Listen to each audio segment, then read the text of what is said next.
Hello everyone, my name is Matt Scorpion, and welcome back to the Friday update, mainly including Trials and Zur. So, when you actually visit Sanct 14, he has his usual variety.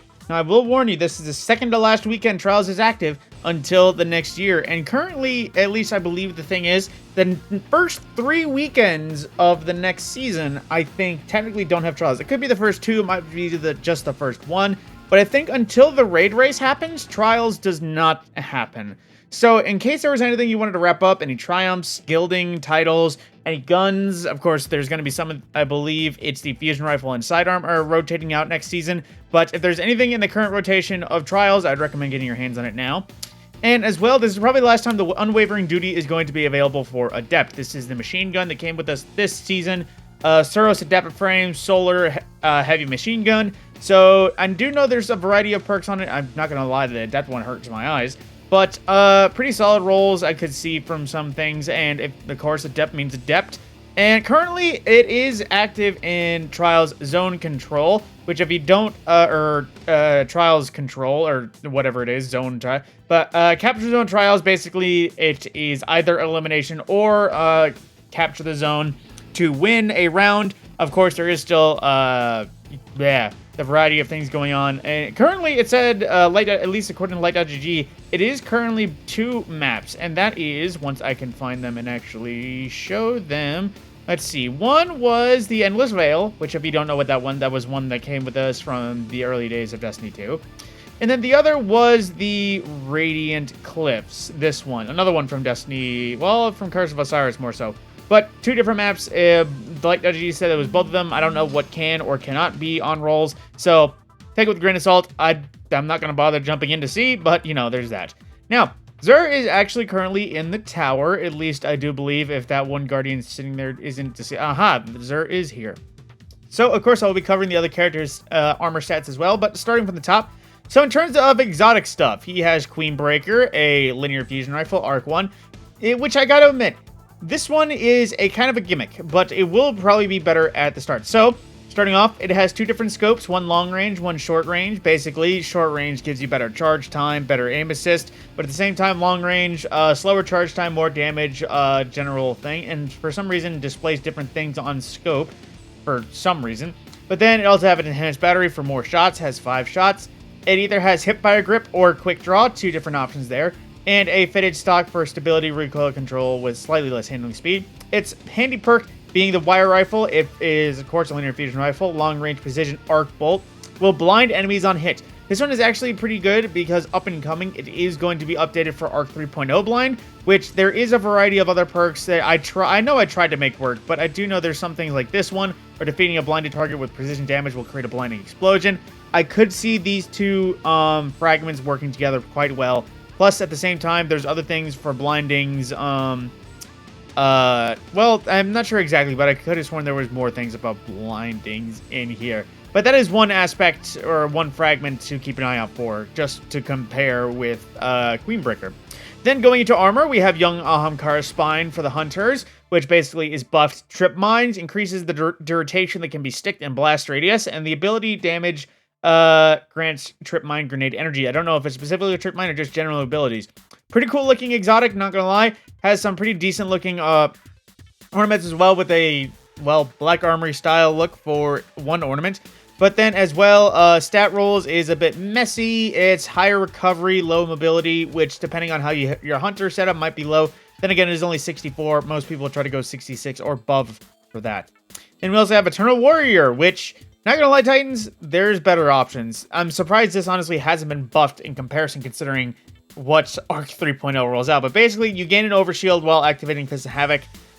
From what I've seen, is not powerful enough. The only place that could go in Crucible is, is in Crucible. But at the same time, and I doubt many people would, aside from swapping onto it just for the super and swapping off, I don't think many people's running that.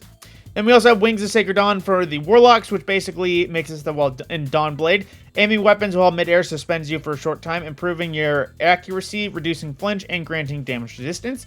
And weapon hits extend the effect's duration and provides a large benefit to airborne effectiveness stat of all weapons generally. This is generally another Crucible pick, I'm not going to lie. But I'm also going to be honest, if people use this dedicatingly. I kind of hate you because you're the kind of people that only exist in peak spots. No one is looking.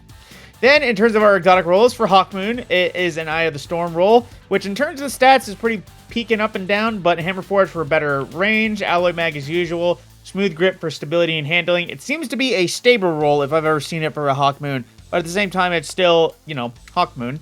And then for Deadman's Tail, Vorpal, Small Bore for range and stability, Flare Magwell for some stability and reload. Pretty solid rolls and additional stability. Pretty much benefits all the way around. Vorpal for its usual thing for either enemy supers or just bigger enemies. Not gonna lie, the way they reworked it, it's possible that this is better than most rolls for Deadman's Tail nowadays. Then getting into the general weapons, we have Vulpecula, Stasis Hand Cannon from Season of the Lost.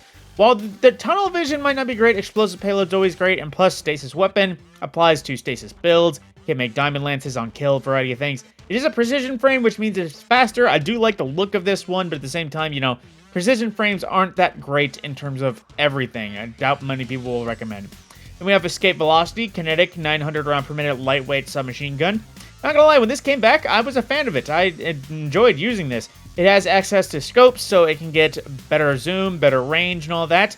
And Overflow, good option. Quick Draw, PvE-wise, not the greatest, but at the same time, you know, it's at the same time, it's Quick Draw on a lightweight submachine gun. It's kind of overkill. Then we also have Extraordinary Rendition, a aggressive frame submachine gun, kinetic, that came to us with Season of the Chosen. This is one that I actually ran for a while. I am a fan of aggressive frames, SMGs, and while this roll is not that great because of surplus being meh in some people's eyes, but Thresh also being in most weapons nowadays, I would pass on this one and wait for a better option. And we also have Sojourner's Tale, a slug frame solar shotgun from Season of the Splicer, which looks pretty great, if I'm honest. But at the same time, a variety of different rolls. Arrowhead Break for recoil control might actually work better, just because from what I've heard from friends, range buffs on slugs don't really do anything for one-shot kill range in Crucible. So this might actually be a generally better Crucible roll, because moving target, Arrowhead Break for recoil control, Dragonfly for close quarters in case anyone's right next to him. Who knows? It could work either way. Then we also have Punching Out, a sidearm from the Vanguard Strikes playlist, which I recall is still dropping, so this isn't really required.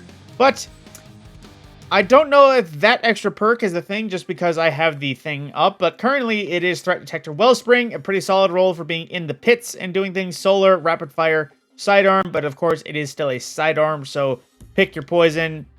Some might have it good, but you know, others may not. Then we also have Tarantula, which is a Viced linear fusion rifle, an Arc 1. So in case you didn't have a good Storm Chaser, I might say pick this one up.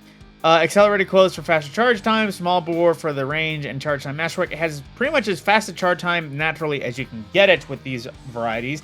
But I will admit the perks itself are not great, so if you didn't have a Storm Chaser but drastically needed something for an Arc Burn, pick this one up if you didn't have people to actually run Duality with or had bad luck getting a Storm Chaser. Then we also have the third Axiom, a pulse rifle, which I still also think is available from Strike playlist right now. Feeding Frenzy Rampage, pretty statistically powerful roll, and Extended Barrel for more range, Fluted Barrel for more handling stability, Appendage Mag or faster reload mag, you know, pretty solid, no argument there, pretty solid roll, but at the same time, depth of frame pulses aren't exactly there for things. Now, in terms of Titan armor, so we have the Holdfast set, which was from the Season of Arrival's seasonal set. If you wish to see what it essentially looks like, imagine, well, you were just looking at, imagine this is from the same season. Imagine that, but not so beefy. That's what the set is going to look like. But let's see, we have, for our gauntlets, I saw a decent roll, 65. Moderate rolls all around, highest in resilience and intellect, so not that terrible. Chest plate with high resilience, high discipline, but also higher mobility, but only 62 roll. Helmet is very high in recovery, low mobility, but also low resilience, so take it as you will. And then for boots, a solid all-around roll, low intellect, highest spike in strength. And now join me on the other two characters while we see what they have. Alrighty, getting into the hunter stuff. Just gonna buy an engram because I'm still looking for some armor on my hunter. And not what I was hoping for. But regardless, for grips, we have a 57 roll with higher mobility, higher resilience, and higher discipline, but low everything else. Not worth getting at all. We also have a very high mobility roll on a chest plate, which you gotta admit, if you're looking for a mobility build, I mean, it's there, but, you know, low everywhere else, lower than 65, can't guarantee it's gonna give you what you want. We also have a 63 roll, which is moderately distributed, high spikes and resilience, but moderately stability everywhere else. So, wouldn't pass that one up, honestly. But then we also have a 59 roll, higher recovery, higher discipline, but at the same time, still low general stats. So, if you're looking for endgame builds, would not recommend them at all. Onto the Warlock. Alrighty, third time's a charm on the Warlock. Let's see what they got. So, going into it, same sets. Now we have, for gauntlets, now, let me be honest with you. I would say pick this one up if you had need for them, but at the same time, it is, you know, higher mobility, so that's not great, but very high recovery and discipline. So if you're looking for a Warlock grenade build, I might actually recommend that for rifts and such. For the chest plates, moderate spikes everywhere else, highest in strength and mobility, which is typically just the bleh roll. Mobility strength is the worst roll, it seems. Then we have a helmet, which is very low mobility, moderate distribution everywhere else, highest spikes in recovery, as well as a split between resilience and intellect. So not that bad, but also still a low 62. And a pair of boots with very high mobility, low spikes everywhere else, except for strength at a 59 roll. So not the greatest. Now, okay, I was about to say, I bought an engram on my other character. I kind of forgot I had a cipher to burn. So I was wondering why I had those. But that has been the Friday update. Of course, we saw some glimpses into next week with the usual thing. Last week is the last week of the season. So, of course, anything seasonal between the last couple of seasons, I would recommend you spend some time grinding it out, because otherwise you'll miss about a bunch of things. But in case you wanted a brief glimpse into next week, Pit of Heresy, as well as Garden of Salvation rotation raids, as well as a variety of other Crucible modes currently active. With that, my name is Matt Scorpion, and I'll see you in the next video.